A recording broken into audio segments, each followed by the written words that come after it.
So this is the question number 9 from CBSE sample paper midterm 2021, and this question comes under the topic class 11th Python revision. So in this particular question, four options has been given to you and it has been asked कि इन चारों option में से कौन से option can not be use as an operator with string data type. In order to answer this kind of question, first of all, you should be aware what are the operations allowed with string data type. So basically, there are four major operations that are allowed with string. First one is concatenation, okay, which allow us to adding two strings, merging two string. Okay, suppose if we apply this one, we will get A, B, C, D, C, D, E. So concatenation allows merging of two strings. Similarly, repetition case में क्या होना चाहिए? First operator should be integer or the second operator should be integer. So one of the operator should be integer and another operator should be string. So for an example, if we take AB into 3, in this scenario, value will become AB, AB and AB.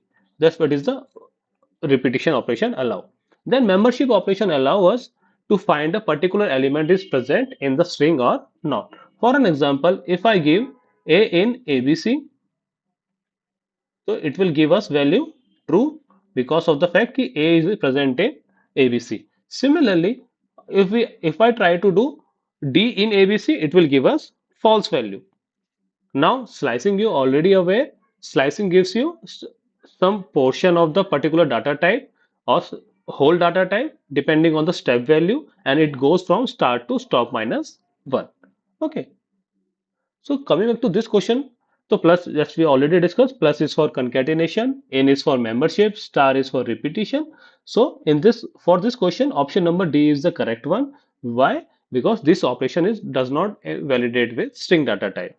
This operator validates with only integer data types or numeric data types, which allow us to division of two number. I hope you got the idea what we're trying to convey in this kind of question. If you have any doubt, feel free to ask in the comment box.